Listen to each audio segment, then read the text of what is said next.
Hey, what's up, people? Good morning. Hope everybody's safe. Good afternoon if you're in the afternoon place, or good evening wherever you are. Appreciate you stopping through as always. So, hit the thumbs up on your way in, hit your thumbs up on the way out.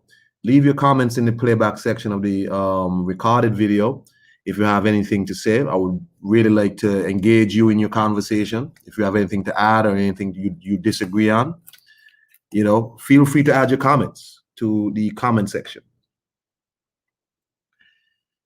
As usual, this is my break time, so I figure let me just come here and reason with some people for a little while, for the little hour and something that I'm allotted. And today, we got Clarissa Shields making her MMA debut, Bob Arum making a fool of himself again, the WBC making another commemorative belt. A couple of things happening in boxing and MMA, combat sport. So where do we start? Let's start with Clarissa Shields. Ladies first, as always. So Clarissa Shields, who is the queen of boxing, double gold medalist, two times undisputed champion in women's boxing. In boxing, let me say, not women's boxing, just boxing. 2 times undisputed in 2 different divisions. Made her transition into MMA with the PFL last night, her official transition, and she had her first fight. Clarissa Shields made this move out of necessity for her own career, her own livelihood. Clarissa Shields moved from boxing because in America, women's boxing doesn't seem to be on shit. He is a woman who is infinitely more qualified and more accomplished. And a lot of dudes, and she can't get no shine. So she made the move to MMA where women are doing better. Women are more popular in MMA. And it's interesting because women are more accepted in MMA than they are in boxing, which is very strange because MMA seems to be the more brutal sport. Although you have people who say, I don't want to see women boxing. Women shouldn't be boxing. But those same people will watch women's MMA. So Clarissa Shields made the move to MMA. What's up, Aplo? Made the move to MMA. And she was successful last night. Very tough fight. And she came through in the end in the 3rd round after being down 2 rounds and ground and pounded. Who would have thought that? Ground and pounded her much more experienced opponent, an opponent that prided herself on her ground game. And she ground and pounded the opponent and won the fight. I thought the fight was a good fight. Clarissa didn't do like a lot of strikers do when they first get into issues. She didn't panic. She stayed cool, and she rode out all the mounts and all the attempted arm bars and all of that. She rode it out. I want to give major props to Clarissa Shields. It'll be great watching her if she continues in MMA to see how she progresses. Hopefully she's given an opportunity to progress before the PFL, because women's pools in MMA are traditionally very shallow. And I don't want the PFL to put Clarissa Shields in a situation where she's not ready for yet. I want Clarissa Shields to progress in that sport. And if she chooses to stay there, and I hope she does very well for herself, because America does not appreciate her, does not appreciate her talents in boxing. So if they watch women's MMA, maybe they'll appreciate her there. So congratulations to Clarissa Shields, the GWOAT. I hope whatever you choose to do is successful. And I'll be watching definitely your next fight, wherever it is. Congratulations. So we move on to Haplo's favorite person. We move on to Bob Arum. Bob Arum was busy, with his old mouth. Just, it's weird because Bob Arum, in his moments of clarity where he's actually telling the truth, pisses people off. He says things that you don't want to hear because really and truly, it shows that Bob Arum should not be in the sport of boxing no more. He should not be in the sport of boxing no more, and I think Bob Arum should just give it up. So he did an interview on Fight Hype where he touched on multiple things. Eddie Hearn, he tried to spin back around the blame on Eddie Hearn, saying Eddie Hearn got too greedy, Eddie Hearn got this, and Eddie Hearn did that. But nobody's buying nothing from Eddie Hearn, from Bob Arum. Everybody knows Bob Arum is the reason why this fight, the fight with Anthony Joshua did not happen. Everybody knows that. Nobody's buying that bullshit from Bob Arum. So we're not going to spend no time on that nonsense. What we are going to talk about is his comments regarding Teofimo Lopez and Devin Haney, and also Terence Crawford. Let's start with the Terence Crawford one first. Since the Manny Pacquiao fight was announced for, well, let me drop the link in case anybody wants to comment. Let me pin the link to the top.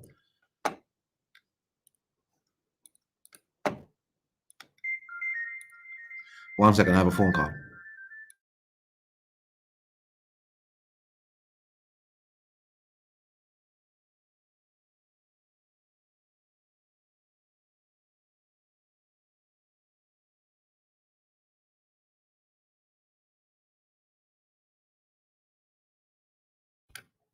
So Bob Arum had his comments about Terence Crawford, and he said, well, as I was saying, since the Manny Pacquiao Errol Spence fight has been announced, Bob Arum has made himself busy running his mouth saying how he could have made the fight, but you know, he didn't want to take the financial risk. But he said that via text interview. But we're gonna play the video now of Bob Arum saying what he's saying about Terence Crawford. Saying that Terence Crawford essentially is not worth the risk. Just give me a second. Let me pull it up for you.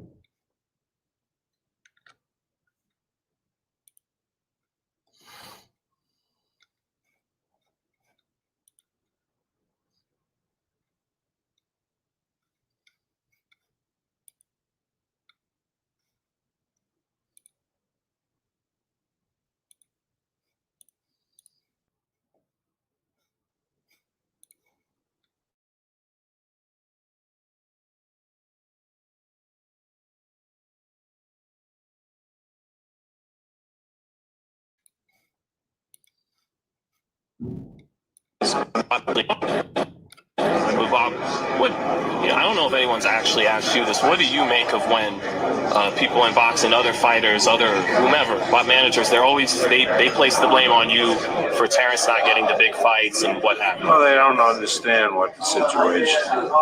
I mean, this is a business. And could I have gotten the Terence fight with Manny Pacquiao? Of course. But again, I'm not in business to lose millions of dollars.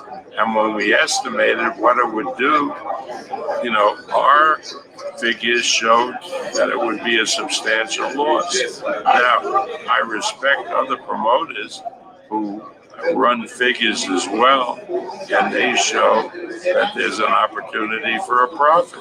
I mean, again, that's the way business is. So it's not to say one is wrong and one is right.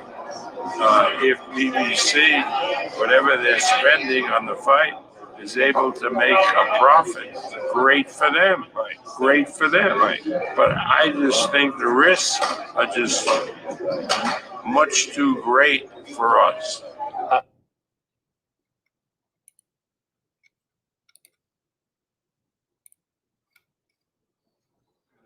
How disappointing.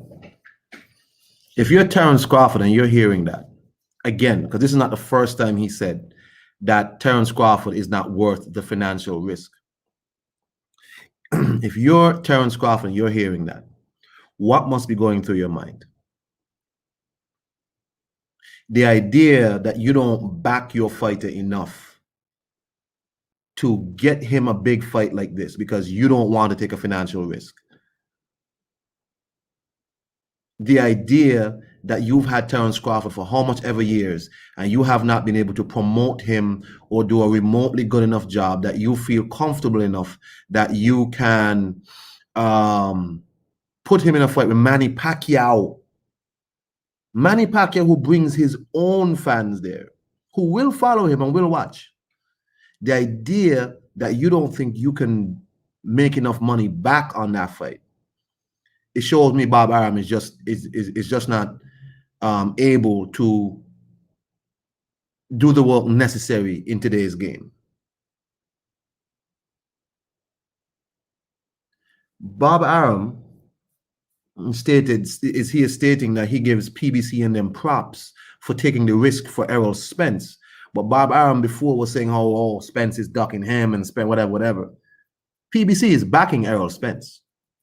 They don't back him against Terence Crawford right now, but they're backing Errol Spence in getting him every other fight that Terence Crawford could find useful. And they also pulled back Sean Porter into the fold to fight Keith Thurman.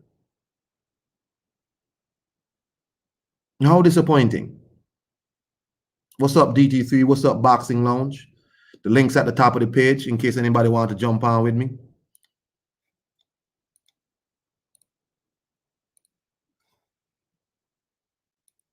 If you're Terence Crawford and you're hearing Bob Arum saying this, that you are not worth the risk in a Manny Pacquiao fight, then in my opinion, your mind has to already been made up. If Terence Crawford's mind wasn't made up before, it has to be made up by now that you have to get away from this guy. How old is Terence Crawford? Let me check.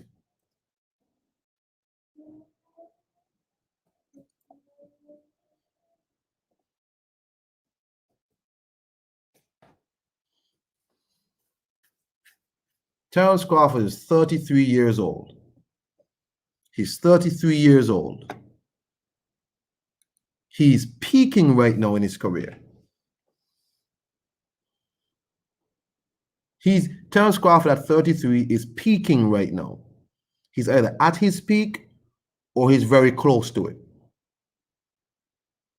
And you have Bob. Let me play it again. Let me play what Bob Arum said again.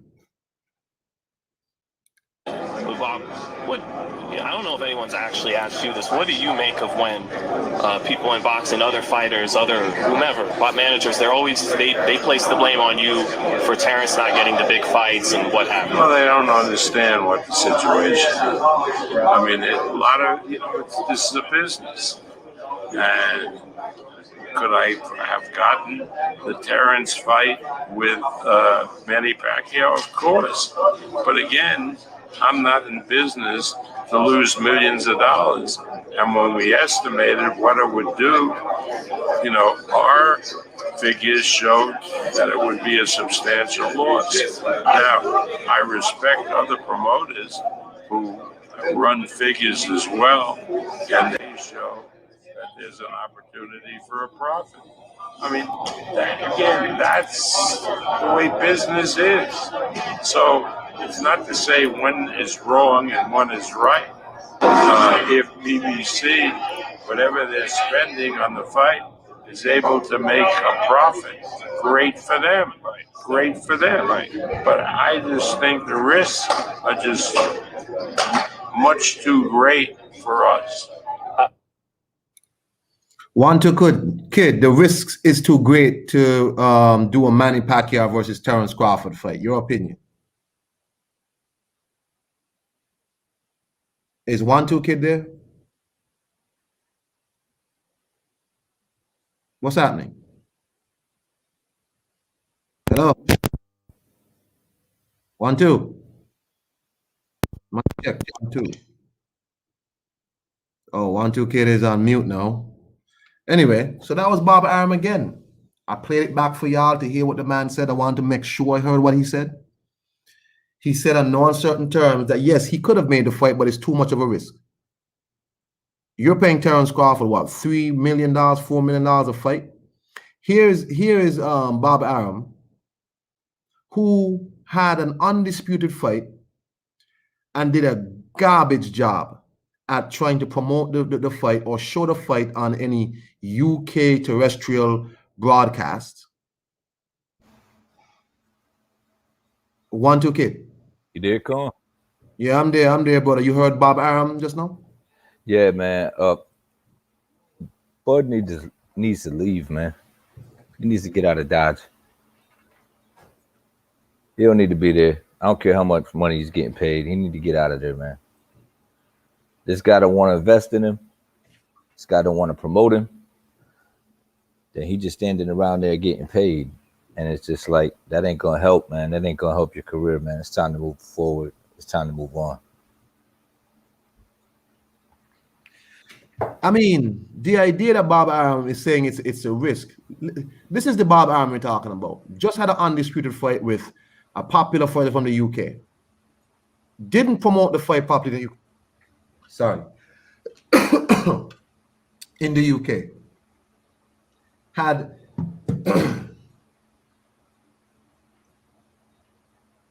goddamn, I almost choked us. Bob Arum's old man dust almost choked me. God damn. Anyway, Bob Arum has Josh Taylor and Ramirez fighting. Barely anybody in America really heard about that fight. And the UK fans who were going to support the fight had to buy it on Fight TV. This guy didn't even bring it to Sky TV. Didn't even bring it to BT Sport. I mean, an absolute shambles. Had Kell Brook fighting Amir Khan. Couldn't get it on Sky TV or BT Sport. None of them. Hey, he did that with Lomachenko and Teofimo too, huh? Man, let me tell you something. Sorry, he had Kell Brook fighting Terrence Crawford. Then he had Terrence Crawford fighting Amir Khan in New York on pay-per-view. What is the point of that? This is a guy who is doing the bare minimum. Right. The same guy who tried to block Teofimo Lopez from a legally correct maneuver in a purse bid, right? Nothing wrong with what Teofimo did. Bob Arum tried to cap how much Teofimo would make artificially by having his company, what's his name? Tom Loeffler, whatever his name is, whatever the guy's name is, Todd DeBuff, whatever his name is, to email Matchroom, DAZN, to try and get them to not bid, so he can artificially cap Teofimo's earnings. He's actively trying to hurt his fighters to keep them subservient to him. This is the old slave contract, slave driver attitude of people like Bob Arum. The guy tries to cap how far you can go and how much you can earn whilst you're with him. It is an absolute joke. So here he is admitting he could have gotten Terrence Crawford the fight with Manny Pacquiao. He just chose not to. He just chose not to. I mean, kid. I mean, you tell me. You tell me. Tell you what, the proof is in the pudding. You just explained it all. I mean, there's not much to talk about after that. I mean, you just put it all out there. The guy's really not promoting. The guy don't want to pay his fighters a decent amount of money. He don't want to pay them their worth. He don't want to. I guess he wants them to promote themselves and be big, in order to get big. And he don't want to do his job, and he don't want to come out of his pockets to make them any bigger. So he don't want to invest in them. He don't want to invest in these fighters, and this is what you get. And this is how he is now, and he's in that part of his career where he still got that grandfather law and all that stuff where he could get the title shots for the fighters, but he pays them next to nickels, man.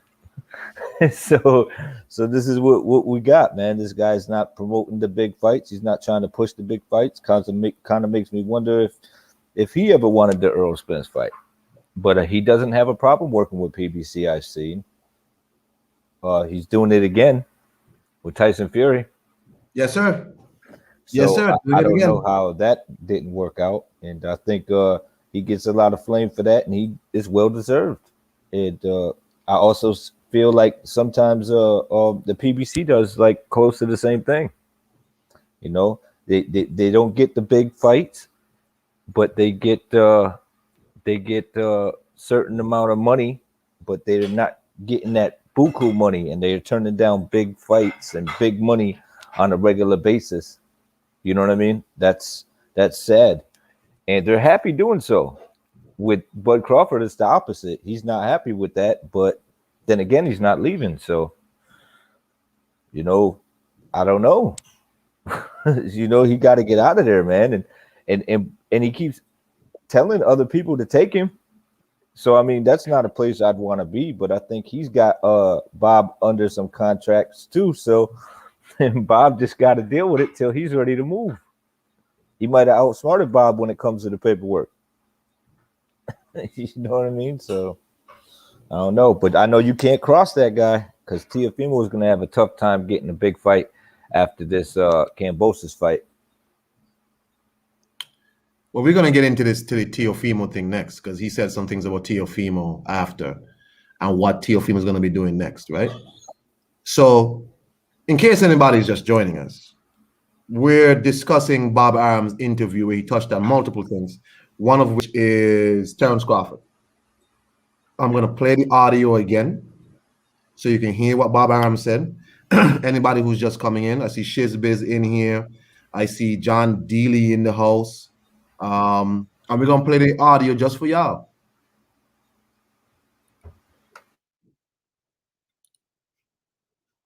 Bob, I don't know if anyone's actually asked you this. What do you make of when people in boxing, other fighters, other whomever, managers, they place the blame on you for Terence not getting the big fights and what happened? Well, they don't understand what the situation. I mean, a lot of this is a business, and could I have gotten the Terence fight with Manny Pacquiao? Of course, but again, I'm not in business to lose millions of dollars.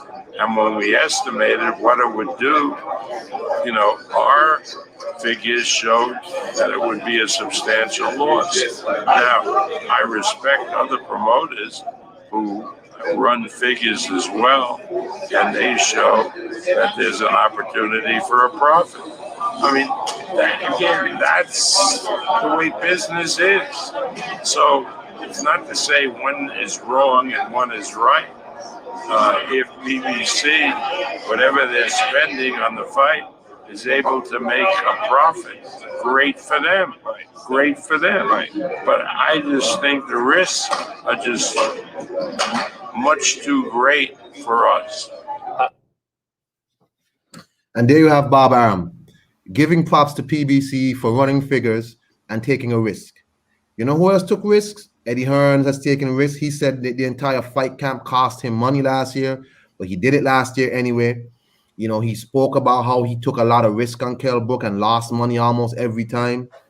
But when you have fighters, you have to be willing to roll the dice on them. How could you have Manny Pacquiao, who did big numbers with Keith Thurman, what Manny Pacquiao can't do with Keith Thurman and Adrian Broner, what Manny Pacquiao can't do big numbers with Terence Crawford? No, we've heard Bob Arum also say ESPN won't give him the money. So which is it, Bob? You won't take the risk or ESPN won't give you the money? Well, he also said it's a business, and if you own a business, there may be days that you actually have to work, and I think that's his problem. He may actually have to do something. He may actually have to promote. He may actually have to come out of his pocket to invest to make more money, and that's something that he can't do while he's saving for whatever he's saving for. I don't know what he's saving for. Whatever he's saving for. I don't know. Maybe for a trip to Mars. I don't know, man. Like, maybe go freeze himself. I don't know. Maybe Bob Arum has they're building like an Android body for him, but it's kind of expensive. So when he's passing on, they download his consciousness into that Android, but the Android is expensive. So he's paying in installments. So he's saving money. No? Yeah, I'm just saying, man, if you want a successful business, you're going to have to invest money in time, or both money or time or both to get where you want to be. You know, it takes sacrifices, and he's not willing to make them, and wondering, but he don't have a problem putting this guy in there who's making a sacrifice every time he steps in the ring. And he don't want to give him these fights, and he's got to pay him for every time he doesn't get him a Manny Pacquiao, and every time he doesn't have to give him, he doesn't give him a Earl Spence. So he's got to pay an extra mil, and that's why he's really bitter. The He idea, got outsmarted in the contract. the idea that any young fighter, if the Teofimos, if the Oscar situation didn't tip you off, if the Floyd Mayweather situation didn't tip you off, if the Teofimo Lopez situation, when they tried to rig a bid to cap that man's earning artificially, if that didn't tell you, I can't be with this old man no more, then his comments to Terence Crawford has to tell you, look, I can't sell him Bob Arum. What he gonna do to me? What is he gonna do to me? You're gonna have to go where money's at, and where it's hot. And I think that's the zone. I think that's the hot place. They got the money. They can afford the guy. You know, I don't think PBC would feel that they can afford him, because the last time they dealt with somebody who dealt with a different promoter, they had to pay extra, and they got rid of that guy. So you know, why would they take on a Terence Crawford if they don't, you know, he ain't gonna go for just a gold chain and a house. He's gonna want that full paycheck. You know what I'm saying? He gonna want it all. He be like, I can invest my own money. I don't need an advisor. I'm doing fine. You know what I mean? Like, real talk. So I feel like, I think the zone's the place to go if he does make moves, even though they don't have any welterweights. That'll be the next thing that he gets. And that's the other thing. These guys are making chess moves to avoid fighting like fighting with other networks, you know, sharing the pie, you know. I don't see the undisputed happening between Tyson Fury or Wilder and Joshua, because once they lose that piece of the puzzle, if they do, they got nothing else to go on in the heavyweight division. So they're just holding on to that WBC title for as long as they can. That's the way I see it. I feel like the networks and the promoters are playing chess, you know what I mean? And they just capping all the way for as long as they can to get, you know, keep people watching it. They got meat shields jumping in front, defending it. Don't want undisputed. I don't want undisputed. Yeah, you know this. You know, Wilder and Fury gonna fight again, and it's like, I want an undisputed. He could have fought for the undisputed heavyweight championship, but you know what?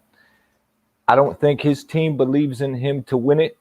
I don't think his team they don't believe in Tyson Fury, and I think that these guys, they're not willing to invest back up anything that these fighters do, other than just give them enough money to milk the system.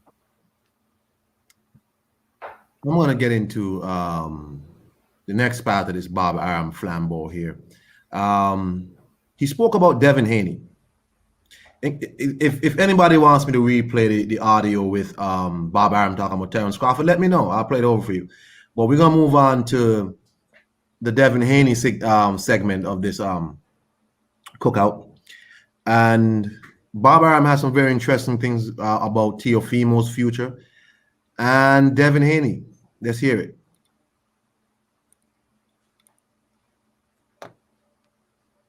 David McWhorter. It's Tuesday, so I would like to ask you, what's next for Teofimo? Is it Well, Teofimo, I talked with his manager, David McWhorter, and he has a number of ways to go.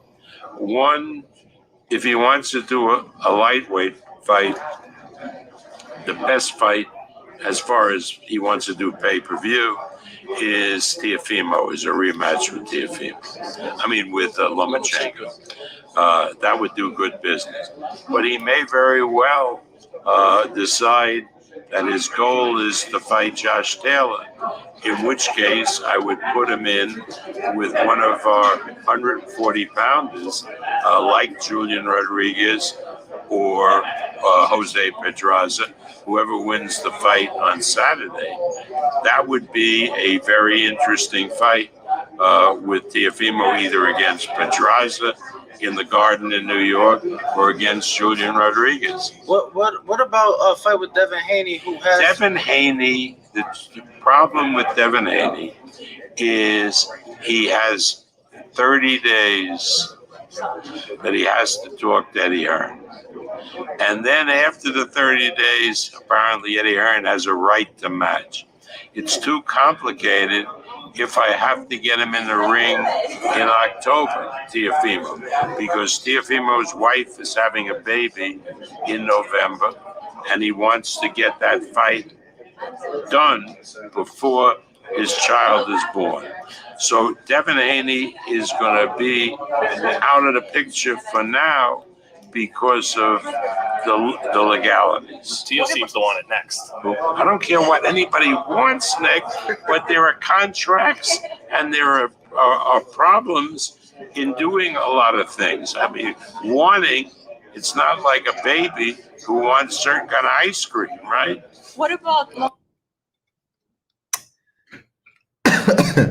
Bob Arum said he don't care what y'all want, man. He don't care what the fighters want. He don't care what the fans want. And you heard it first. Like, if you read in between the lines of that whole conversation, the first thing he said was he kept calling Lomachenko Teofimo because he has every intent on getting Teofimo in there with Lomachenko. That's it. You could tell that right off the bat. And well, secondly, I think he went on to even say that he wants the Teofimo Lomachenko rematch. That's what he really wants. So he's yeah. But I don't want to play all the audio because I don't want no strikes. So right, it's on Fight Hype for whoever wants to go and check it out. But that's why he kept calling Teofimo Lomachenko, because he's attaching them names in the back of his mind in his subconscious. That's what I'm guessing.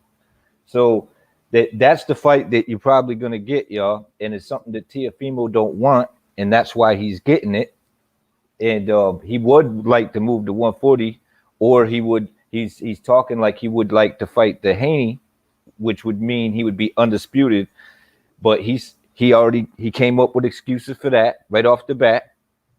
Bob Arum did, and now he came up with an excuse and said, I'll throw him in with a 140 fighter before I put him in at in with the 140 undisputed champion, which I think Teofimo vocalized a couple of times that he wanted to move to 140 for like 2-3 years now. So he's blocking every move that he wants to make, whether it be a Haney or undisputed up top, and saying, you got to fight Lomachenko because you went over here and got this money, that purse bid, and it don't matter what you want.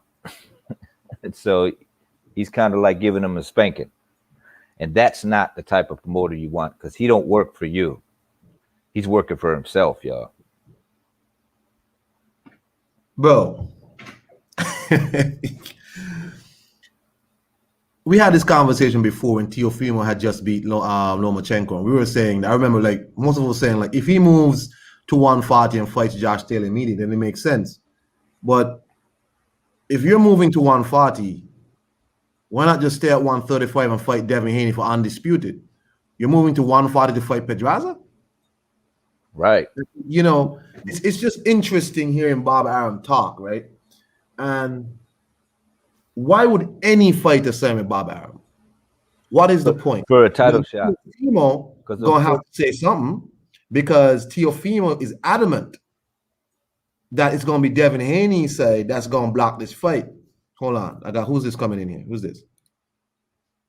John Dealey. Is that John Dealey? Or is this a troll? God damn it. Yeah, John Dealey. yeah, I've got 2 tabs open, one sec. Oh. So Teofimo gonna have to speak up, because it seems like, Teofimo, your boss is telling you, hey, you can't do this and you can't do that. But you've been adamant that it's Devin Haney next, or Josh Taylor scared of you. But Bob Arum is apparently saying, nope, I don't care what you want. So Teofimo's in hell. What's up, John Dealey? Good afternoon, good morning. Right, 1-2 kid. Bob needs to leave boxing. It's that simple. He's just out of touch with everything, and everything seems to be about Bob. But he's always chasing short money because he's too risk adverse.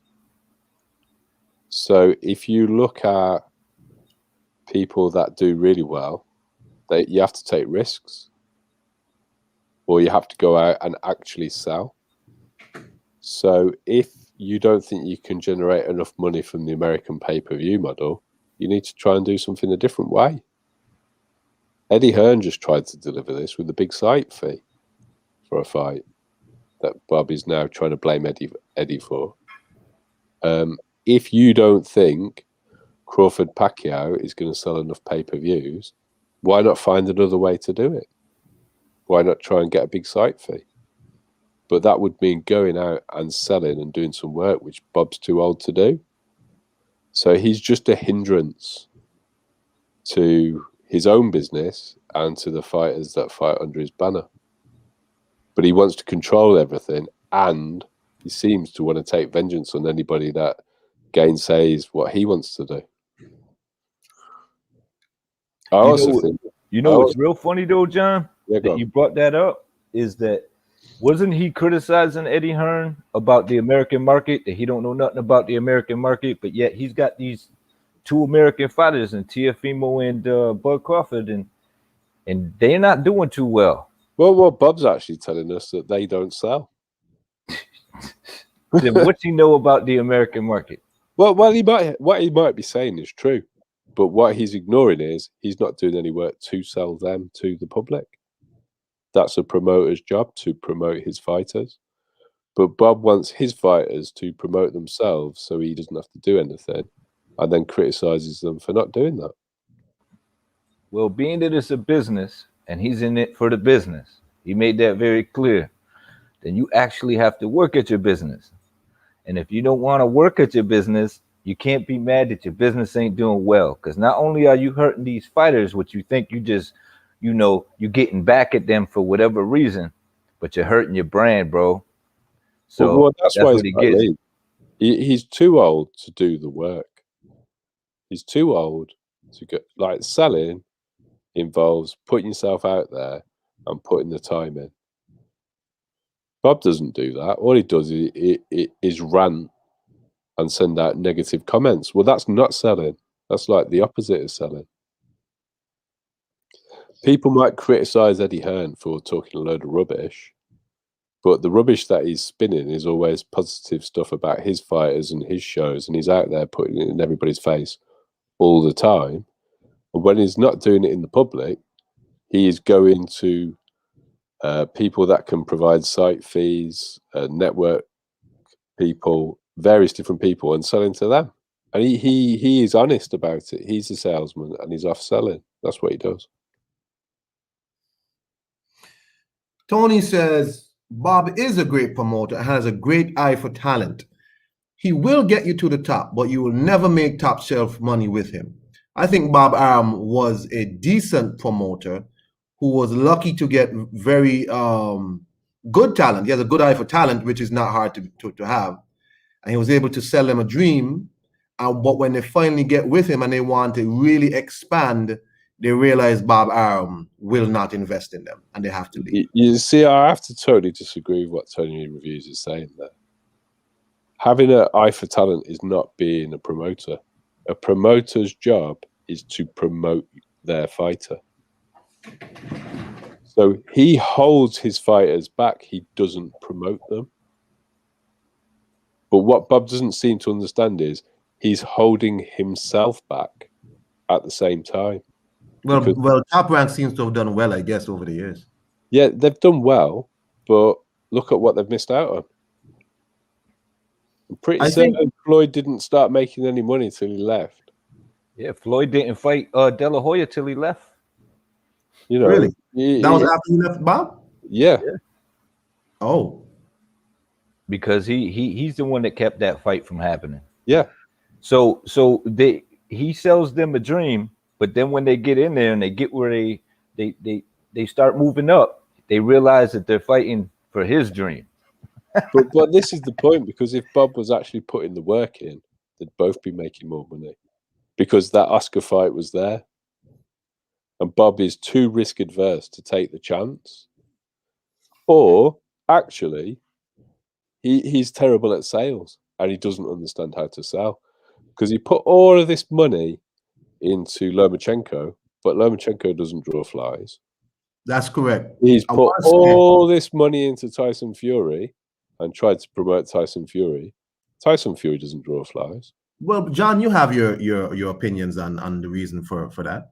Yeah. No, I think it's out and out racism. Personally, he thinks he thinks that the only market that's worth chasing in America is the white market. So he tries to market white fighters to them, or fighters that he believes are marketable to the white market, like Manny Pacquiao.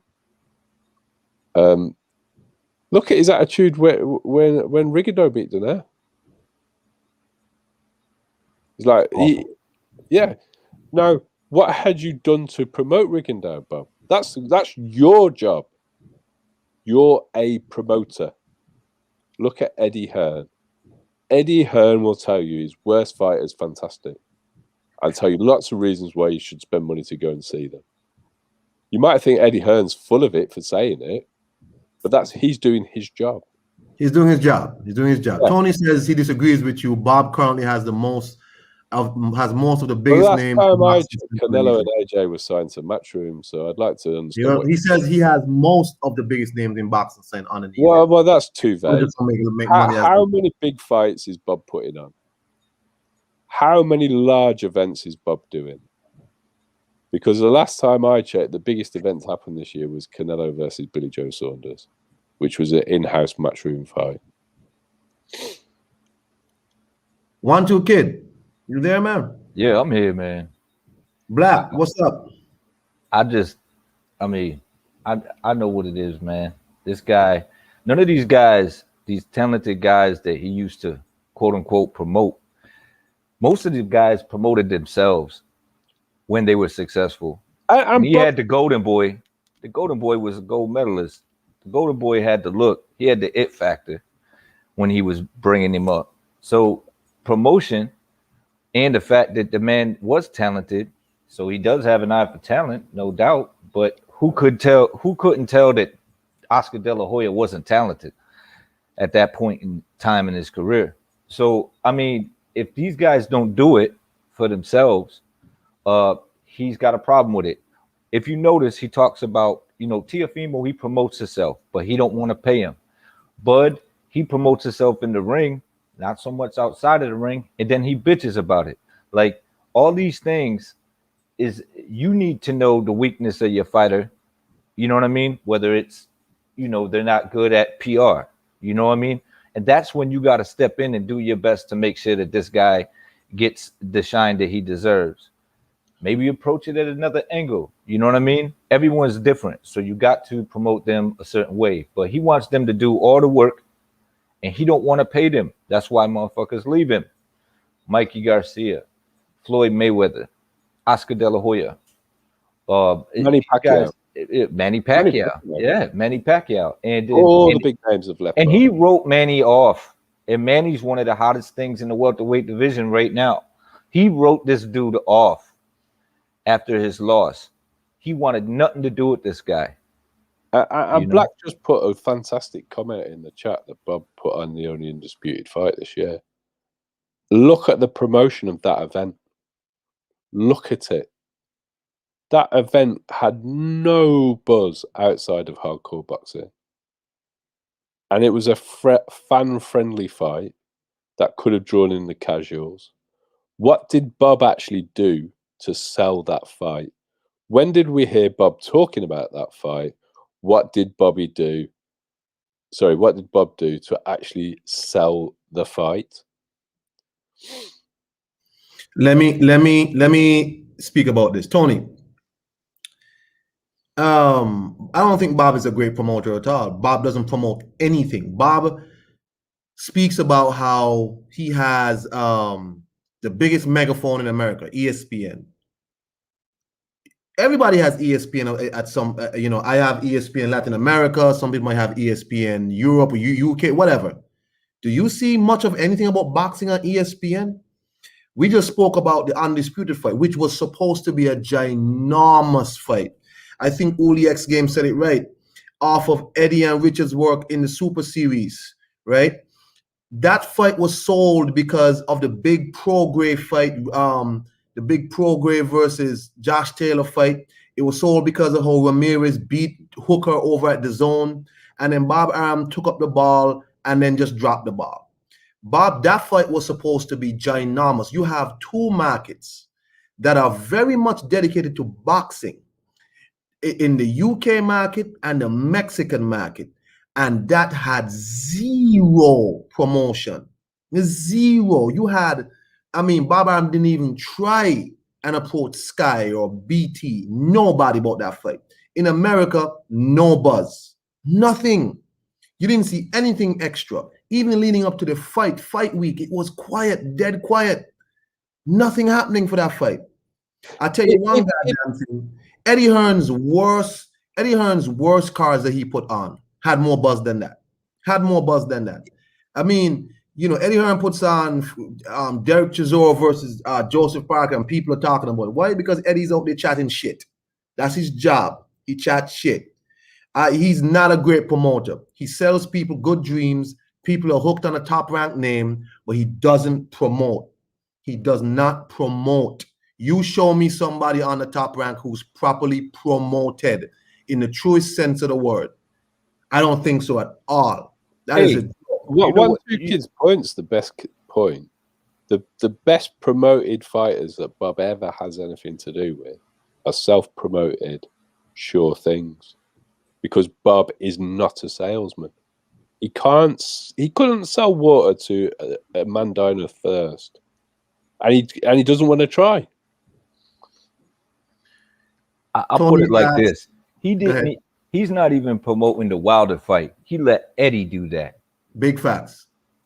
He let Eddie promote that fight with Anthony Joshua. Just to pull it from underneath the fans and say, gotcha. And everyone said, oh, that was such a smart move. How was that smart if you're a boxing fan? How is avoiding undisputed good for boxing? How is knocking somebody who is and who does push for undisputed and the biggest boxing fights and the best fight and the best? How is knocking that guy good for boxing? Because what if that guy winds up like the PBC in Top Rank? Now you ain't never getting a fucking fight when he's like, fuck it, I'll just do it the way that they do it because that's the new thing to do. You can't be stuck in your old ways. All that bullshit that y'all be fucking talking about on YouTube. How is that helping the sport? It's not. Hold on. One, two. I want Tony to write down these names that he's talking about as well. Hold on, John. Because I want to know who they are. And he did list the names. Let me put them back. He did give an example. So while you're reading them, I'm gonna play some audio about what Bob Arum thinks Teofimo should do. I know that's 1, 2 kids, okay, guys. But first of all, hold on, John. I'm gonna play some audio. Well, out of these new fighters that we have now, who do you see as closest to those fighters that you mentioned? Well, certainly Teofimo got a shot. He got it if he shuts up a little bit, and I think Teofimo has a shot. I think. 1, 2 kid. The man said Teofimo has a shot to be in the greats if he shuts up a little bit. He's ass backwards. It's a bit like what? It just comes down to the point where if you keep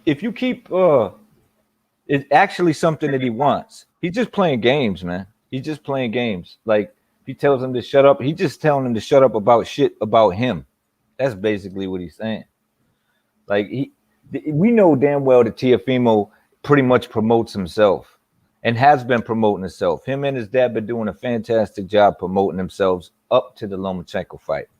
Going out there and do it. Bob wasn't helping them try to stop and run into Lomachenko for that fight. Bob wasn't helping none of that shit. And then as soon as the fight was made, after all the hard work that Teofimo put in, he threw Lomachenko in there to steal the show at the end of the fight, brought him in the ring and said, oh yeah. And Teo was flabbergasted. He was angry. He was like, why? This is my moment. Why are you bringing this motherfucker in here? And even his dad was like, no, it's for the fight, whatever.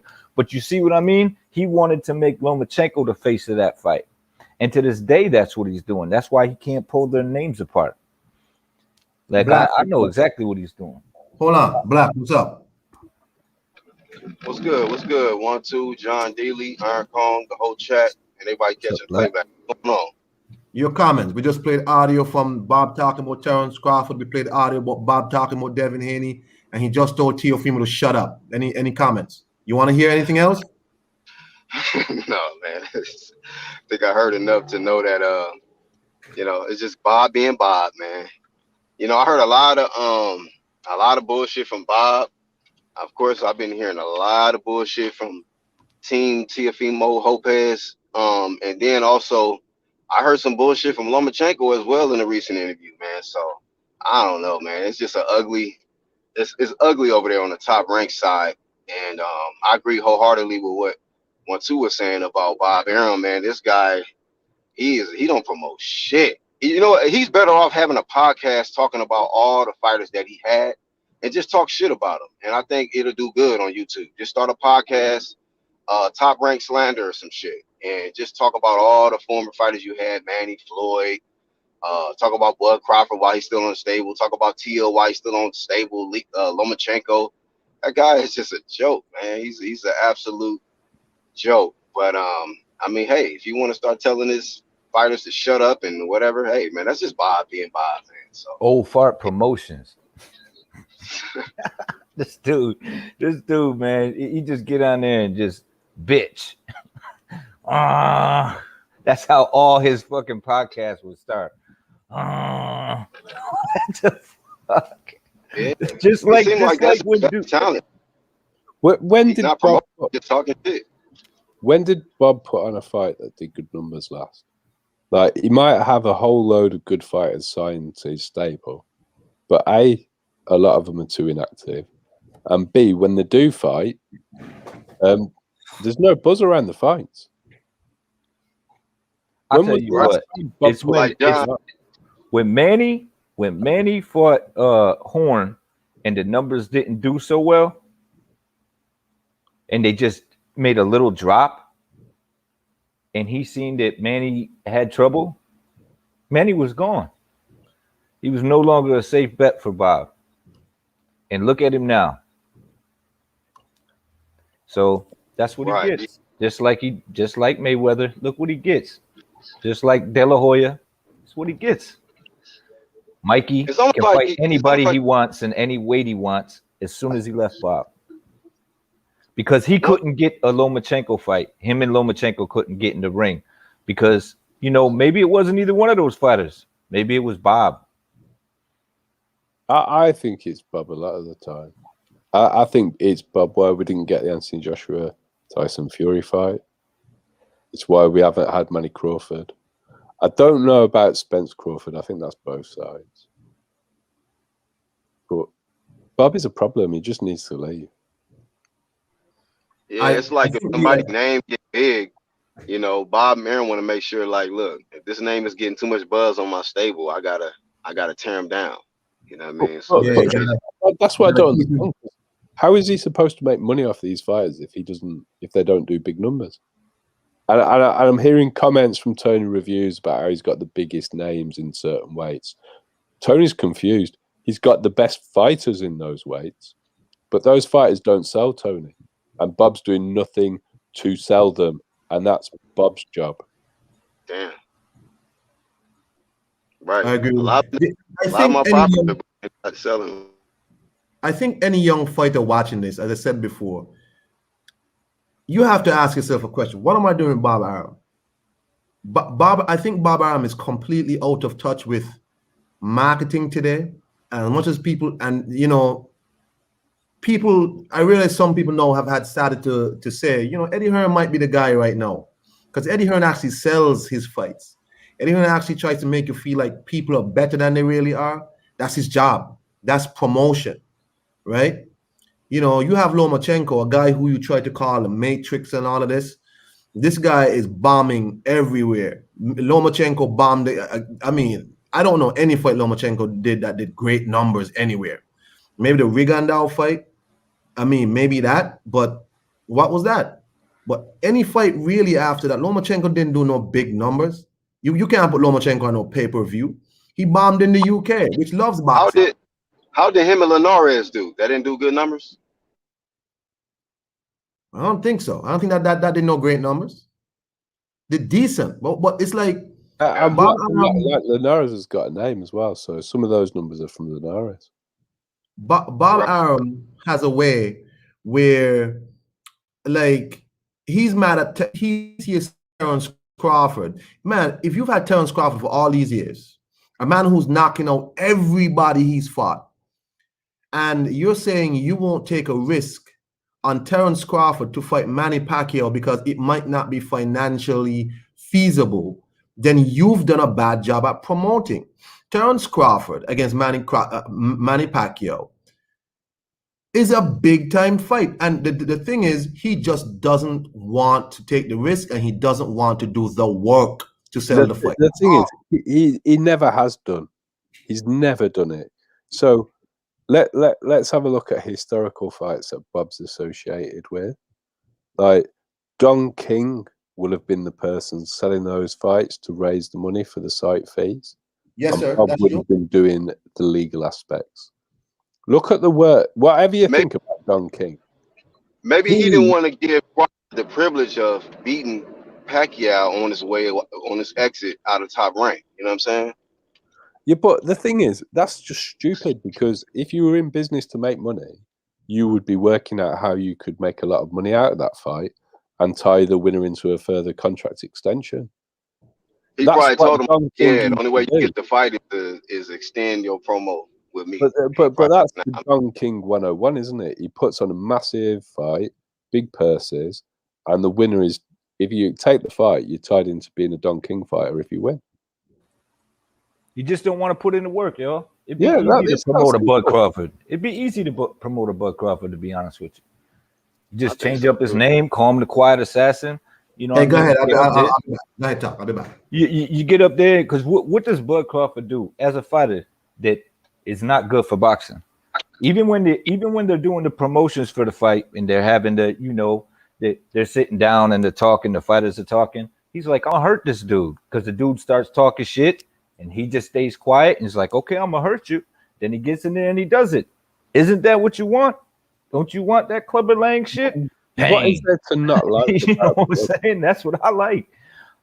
I like when a fighter believes in himself and don't have to talk shit and can prove it in the ring. I like that shit. Hey, real quick. Hey, in this era, besides Bud Crawford, who else can we say is another quiet assassin like that? You know, not really got a whole lot of outgoing personality, but it's like a quiet assassin like that. Who else can we say is that? Well, you could put that on AJ, I suppose. Yeah, AJ, Bibble. AJ, Bibble, Better Be or some shit. Better Be. Yeah, he don't do much talking. I don't really know what he says. Even though he's in another language. He delivers. Ortiz kind of quiet a little bit. Ortiz kind of mild. Ortiz and which one you talking about? Virgil. Oh, Virgil. Yeah, no, Virgil's like a baby. Yeah, I mean, I agree with you one too. Like, how can you not sell that? How can you not promote that? Like, that's gangster. Like, you know what I mean? Bud Crawford come in there, beat your ass, jump on the ropes, have the whole. I mean, it's not too many people that can send electricity through an arena like Bud Crawford, the way he come in there and just dismantle of guys. I mean, we got to still remind people that this dude, not only is he undefeated, but all stoppages at welterweight, man. Right. All stoppages. He's laughing at these guys in the ring. He talking shit to them in the ring. You know what I mean? When is the shit's going down? He does all this shit talking when he's in the ring. And he's like, because he's backing it up. You know, so what more do you want? So crazy. This is a dude who don't even for the KO. He just be knocking people out, man, catching them and shit. Even his biggest flaw is something you could sell. because his biggest flaw is he gets hit and he likes to engage. So as a Exactly. fan, what is there to not like about that? Hold on. It's Hold on. exciting. Hold on. The idea that you can't take a risk on Terence Crawford is crazy, because I think Terence Crawford has a much more engaging personality than Errol Spence. You mean Errol Spence, the dude who's always drunk at these events? Errol Spence, the guy who's talking about houses, mules, and chickens? I mean, The other thing about Bud is he whether you like it or not, whether it's what you want to promote or not, like Bud is actually like a bit of a mean guy in real life too. Didn't he get in trouble for beating up a mechanic that he didn't? Let me finish. So, Terence Crawford is a guy. What happened there? Anyway. Black's driving, I think.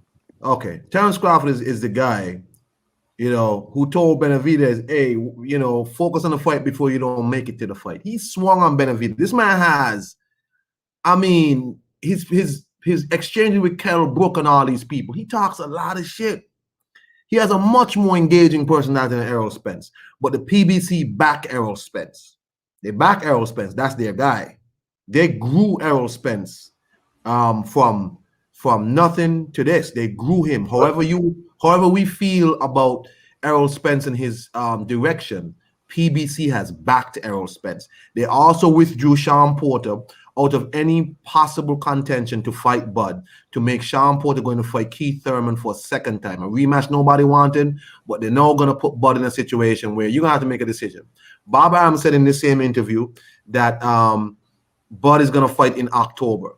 Isn't that when his contract is going to be up? And it doesn't sound like it's going to be against Josh Taylor or anybody of any significance. This is a problem. This is a problem for Terence Crawford. Huge problem. How can't you promote a fighter, a champion, an undisputed champion with a competitive spirit that shows on his sleeve? How can't you promote that? That means you should get out the game. Well, period. The good thing about what we're talking about is Bud just needs to leave. Bud has got to go. Bud, I don't care whether he goes to PBC. I don't like PBC. But in Bud's situation, why not? Why not just go there? Because even if he doesn't get the fight we really want, they've still got other welterweights to feed to him. And he's got a world title. So they will do some sort of promotion work with him. And I don't think any of those welterweights can beat him. So in the end, they'll have to put Spence in with him or move Spence up. Tony Review says Crawford is a great fighter, but he's like paint. Winning isn't everything. AB loses everything and so everything. Again, there's more to it. Black said, Tony, I don't want to agree with what you said. This is like Bud Crawford, like he's got a vicious mouth. Like that when Errol Spence went to try and square up to him and that got caught on camera. That should have been promoted the hell out of, because Bud destroyed him. But Top Rank doesn't understand, like, why Eddie Hearn has shot up so fast. That Eddie Hearn is quite aware how social media works. He's quite aware how to get people's attention now. Bob Arum is not aware, and he doesn't care to learn. Todd DeBuff is, or whatever his name is, the guy who runs the day-to-day in Top Rank, is busy sending emails to competitors to artificially cap the earnings of their client. What kind of a promotional contract is this? When you're trying to rig your client's bids, stop. You know what it is one of the reasons that, to keep it simple, why Eddie Hearn is so successful is because he's not just a promoter, he's a boxing fan. And it's nice to know that still exists in the sport. Like Eddie does actually love boxing. Like it is legitimate. He admits he tried to try it and he failed because he's too much of a pussy. But at least he tried. Yeah, he tried. But I listen to Eddie Hearn talk about his amateur boxing experience, and it's hilarious. Eddie's like, I was terrible. What are you talking about? He admits he didn't like getting hit. And that's fine. But it shows he actually truly loves the sport, that he was willing to put himself in that position in the first place. Bob's never put on a pair of gloves. if you've ever heard Eddie Hearn talk about his amateur boxing for you have to go and hear his story. It's absolutely this. But the thing that people don't understand is the reason he wanted to try it is because he loved boxing before that. Like, he'd always loved it. So Yeah, Tony. Jake Paul did 1.4, but Jake Paul also brought over a bunch of social media stuff from since he was a child. Since he was a child, he's bringing over viewers and all of that. Nobody's promoting Jake Paul. Jake Paul's not paying a promoter to promote him. Terrence Crawford is paying to promote him. if Tony loves Bob and he wants to put pictures of Bob on his wall, that's fine.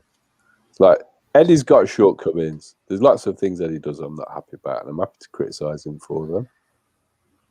But if you can't see that when Bob's putting on fantastic fights like Ramirez and Taylor, and yet Bob's not selling those fights to us, so he's not doing his job. If you can't understand that, Tony, then I don't understand what you think a promoter's there to do.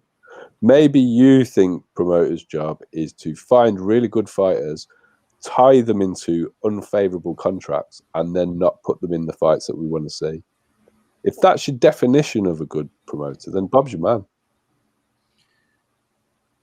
I want to move on from the Bob Arum topic quickly. So before my wrap up, and we're going to talk about the new WBC commemorative belt for the monster card, the monster fight of Jamal Charlo versus Juan Montiel.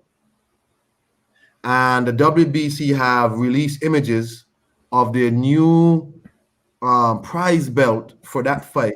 The Juneteenth belt, the slave belt. Right? Here it is. Let me make sure I get it on full screen here.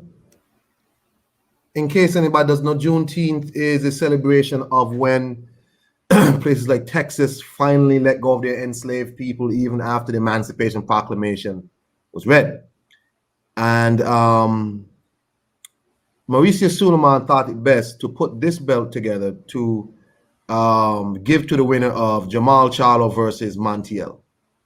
Here you have fists, I guess, shackled. See, Here you have. I noticed. Oh, go ahead. So no, I'm just showing the belt. Go ahead, one ticket. Go ahead. Nah, I didn't see the whole belt, so I see it now. But the first picture you showed, the chains weren't broken, so I was like. So there's some broken links down here. Yeah. Broken links. And this is for the winner of Juan Montiel and Jamal Charlo. We know that the Mestizo belt, which was a mixed race belt in Spanish people, was given out to Canelo and Billy Joe. We know the BLM, the Black Lives Matter belt, was given out for the winner of Roy Jones and Mike Tyson. Mayan belt for Tyson Fury and Otto Wallin. Somebody gotta tell him what Mauricio is doing, man. It's fine, Mauricio. It's fine. You don't have to do this. It's fine. It's really fine. It's just marketing gone horribly wrong. Because I'm British, now I know what Juneteenth is, but I don't know if it's celebrated or what happens on Juneteenth in America. Is it considered to be a holiday within certain communities or not? I don't know. The fight is actually taking place on the date, isn't it? June 19th. It's some people celebrate it, and for good reason.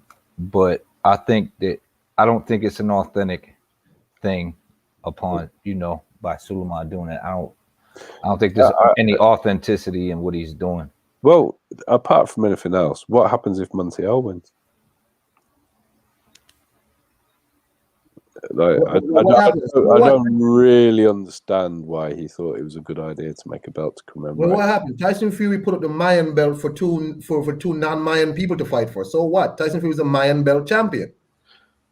Oh God, yeah, it's just like, Mauricio, leave the race issues alone, please. Can we have the human belt for the human people? He knows it could translate to sanctioning fees, so. Yeah, but it also helps to entrench division, doesn't it? It's like ultimately, it's one thing to be proud of your culture, but it's a separate thing to try and make out like we're not all the same, because we are.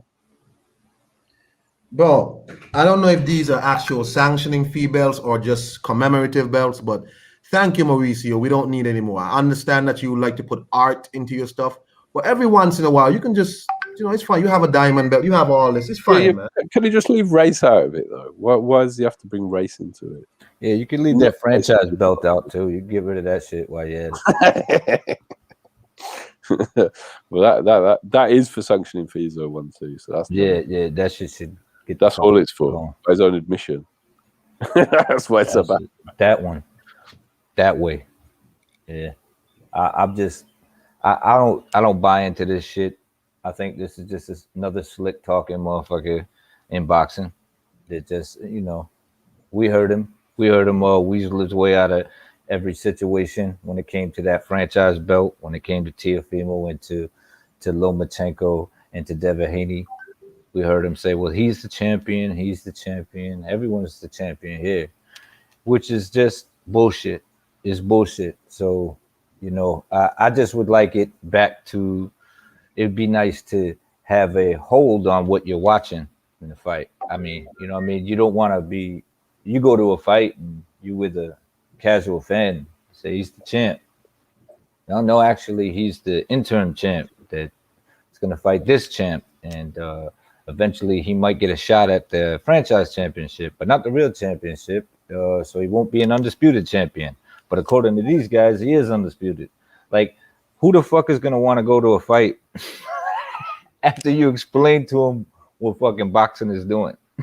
You're like, well, I guess, all right, well, who's the guy, though? Well, that depends on who you like, I guess. Because that's what it's turning out to be. Black. Yes, sir. Yes, sir. I'm here, Oh, bro. what's up? So your boy Mauricio with another belt, man. What's up? Juneteenth belt. Mal versus Montiel. What's up? You didn't see it? Hell nah. You said it's for Montiel and Charlo? Yeah, let me just display this wonderful piece of art again. Yeah, my bad. I just got to the house, man. So I was on the No road.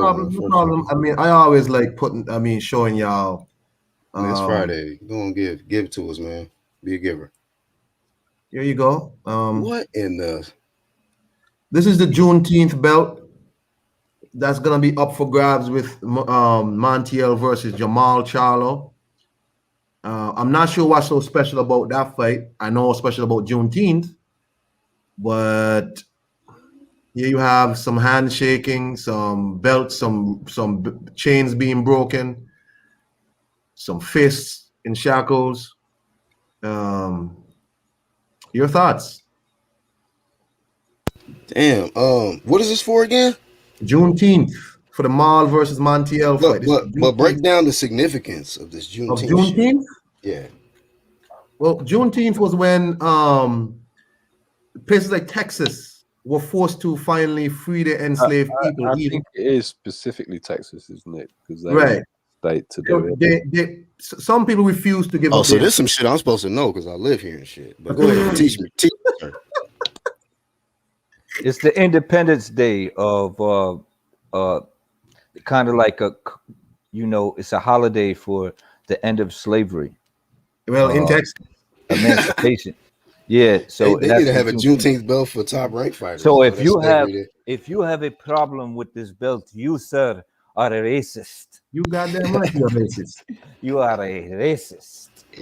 Listen, man, that's gonna be his excuse for his sanctioning fee. So Iron Kong, when it's all said and done, this man gonna have a belt for every holiday, every occasion, every incident that ever occurred on American soil, Mexican soil, whatever.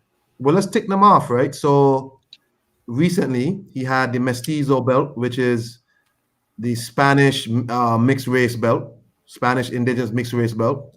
He had the Mayan belt for Tyson Fury versus Otto Wallin. What else did he have? He had an Aztec belt. He had a belt for. Come on, Don't forget Black Lives Matter belt. Go ahead. Yeah, sorry. You know what? He had a Black Lives Matter belt for Mike Tyson versus Roy Jones Jr. He had, I think, an Aztec belt for Canelo versus Danny Jacobs. Which one did he get a Munguia? He gave a belt to Munguia too? Yeah, it had like a snake or a serpent or some shit on The thing about it is, even the consistency of who owns the belts don't work out. It's like, you know, when Tom Cruise was playing the samurai, it's like, the fuck, you just handing these belts out to whoever you want to. The only one that kind of works is the Roy Tyson one. But I don't know why Mauricio is trying to monetize like a legitimate issue. It's crazy, man. I think that's exactly what he's doing. I think he's doing it to his advantage, not for the sake of helping I think he really thinks he's doing something for the sake of history. Like, I think he really thinks he's doing something great. No. What if he was really trying to do something for the sake of history? Why isn't he trying to promote the cause of Black Lives Matter rather than just making a belt for it?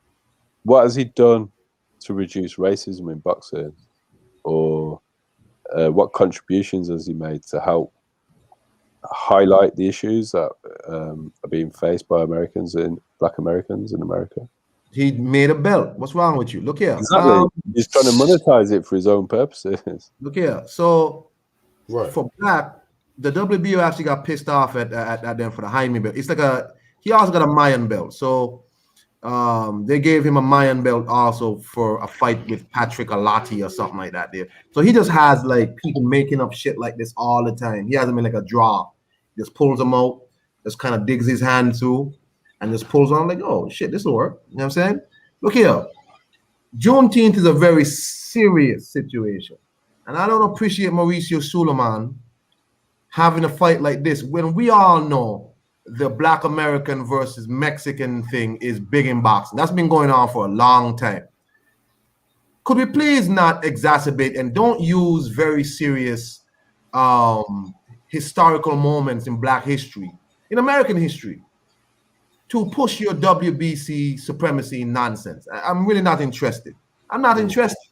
It's like exploiting shit just for his brand. I mean, you got to be able to see it, bro. Yeah. You got to see through it, you know what I mean? Because at the end of the day, no matter which one of them belts you win, guess what you're going to put on at the end of that fight? That WBC, that regular WBC championship shirt. That's right. Yep. Everybody got one of them shirts. I want so, hey, guys, man, I see why some people say, you know, okay, nah, he's doing it for this, or he's doing it for this cause and this cause, but in the reality is, nah, he's doing it to get you to watch. You see, if he supplemented it with proactive action in favor of particular causes, maybe it would be all right. But he's not doing the more important activity.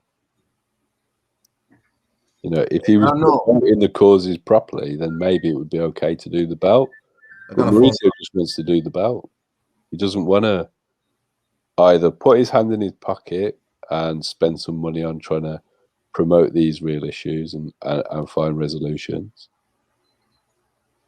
How do we vote this man out of boxing, man? Is that even possible? Unfortunately, it is, yeah. I mean, that would be one way to resolve the problems in boxing. If the people that run the sanctioning bodies were actually elected representatives. Do it like presidency. We got to elect your ass. Yeah. If we actually held them to account for the level of mandatories that they put forward, the amount of mandatories that their champions actually fight, how many unifications they managed to arrange, maybe boxing would be a much better place. You know, I think the WBA is on their way to being the new WBC also.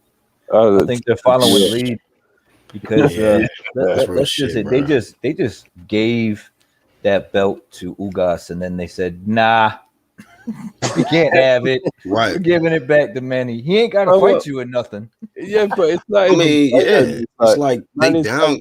He's too big to miss out on. Better give him the belt fast. Yeah, it's like promoting somebody and then demoting before their first day of the promotion. Like, you just promoted this man, a super champ, and before he can actually get in the ring as a super champ, it's look like you're gonna demote this man back down to But regular. even Like, even the idea that you've promoted him, really, you should be having a butt off. Yeah, they're gonna say, at least they're giving him something though. They're like, here, you get the WBA Dollar Tree belt. but he had that already. We could give you the WBA Dollar Tree. And but if they actually made him fight somebody, Big Lots belt and shit. If they actually made him fight someone to get the status, then he would have been having a fight. So either you can't take the belt off him, or you say, well, the fight hasn't happened yet, so actually we're going to change it so that you're the #1 contender. So then you'll be his mandatory. But yeah, as long as he get a shot next, you know what I mean? People belts without actually them having to do anything. That's where you end up with all this mess. Yeah, but Manny ain't gonna fight Ugas. That's the thing, and they know that. And if he beats Spence, he retiring. Once right? They want to just attach. Then if you did it properly, if you don't fight your mandatory, they strip you like the IBF does. Yeah, like they did Manny, and then gave it back to him. Well, I'm talking about doing it. No, but they didn't even strip him, did they? What did they actually do? Didn't they put him in recess? Right, but if you're in recess, you got to fight the guy who has it. Yeah, it's still stripped. It's not you got the first shot at it. So I mean, the way I'm looking at it is like, that's just bullshit. The real. Let's just get to the meat and potatoes of the shit. They want to attach their brand to Manny Pacquiao. No. Period. They want Manny's fee. They want the sanctioning fee because Manny's fee is going to be much bigger than the fee. Right, but that comes because his name too. Yeah, but it's kind of both because ultimately they care. Right, but I'm saying it benefits you no matter how you look at it. It benefits you either way. So, but to sit there and say that he's a champion in recess and try to go the right route, saying we do got rules and regulations. So if you ain't gonna fight, we're gonna just take the belt. We're gonna give it to this man. But then he's like, okay, I'll fight Earl Spencer. Like, all right, here, you can have the belt back. I mean, that's like kind of horseshit, man. It's madness. But also, I don't think it's right to just elevate a champion either without him fighting. It leads to other problems. It's like Haney's situation. Haney didn't really want to be given the WBC belt. He wanted to fight for it. Well, they didn't really want to give him the WBC belt. That's why they took it away from him when he injured his shoulder. Yeah, and it didn't take away Errol Spence's belt when he lost the fight to the Ferrari. No, I was thinking about Devin Haney. Nigga did 3 cartwheels in the air and still kept his belts. Yeah. This motherfucker injured his shoulder during training, and they were like, nah, you can't have that. But if they just actually stuck to the rules, the problem is every single governing body, they write out all these rules, and at the bottom, there's basically we can override our rules whenever we want to. Right, and that's the horse shit. Yeah, and they do it regularly as well. Yeah, oh yeah, and that's the piping hot monkey shit that they keep pulling on the boxer fan. The best governing body at the moment is the IBF. The only problem I have with the IBF is the standard of some of their mandatories are horrible. And they don't fucking have testing.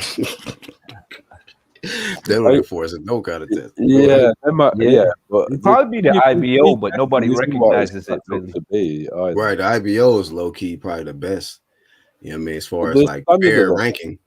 The rankings are good in the IBO, but they can't enforce anything because they've got no power.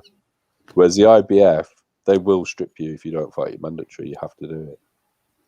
So if you're doing it right, you got no power. If you're doing it wrong, you can do what you Before I want. wrap up, Stife Bud said he don't see the big deal. You have a Black American champion from Texas getting a Juneteenth belt. Charlo is fighting a can at that. It's just a trinket. Only way you can be offended is if you want to be. So it's not about being offended or hating on Jamal or what's the dude about to fight again? Montiel. It's not about being offended that they're gonna win that belt. It's just about Mauricio. Like, how many more belts can you make, dog? You know what I mean? Like, damn. I didn't hear anyone criticize Charlo when we were talking about that. Nah, we ain't talking about Charlo. We talking about Mauricio, fat ass, man. Yeah, it's just like, why is he? He gonna come up with a Thanksgiving belt this year. Watch. Anywho, I'm gonna get off this and go back to this job. I want to thank y'all for joining me here on this Bob Arum Flambeau. If y'all want to see them interviews, go to Fight Hype. Bob Arum told Teofimo to shut up. He said Bud Crawford ain't worth no investment. And goddamn, he said Devin Haney ain't next for Teofimo. Okay, so y'all have a nice day on that. Check out Fight Hype for them interviews.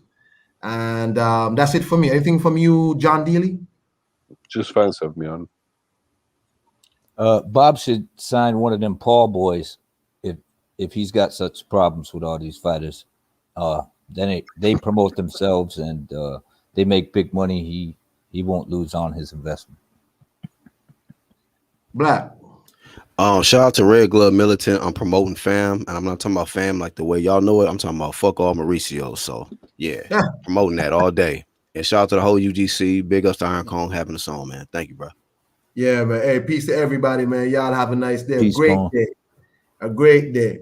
And my last thing about this Juneteenth belt, I'm not interested in Mauricio Suleiman doing no commemorative nothing for important days in African American Black history. I'm not interested. Mauricio Suleiman is not interested in nothing like that. He's not interested in no Black Lives Matter until he does something serious. Till he does something serious for the cause and the situation. Stop trying to make these commemorative belts. I'm not interested, bro. Y'all have a nice day.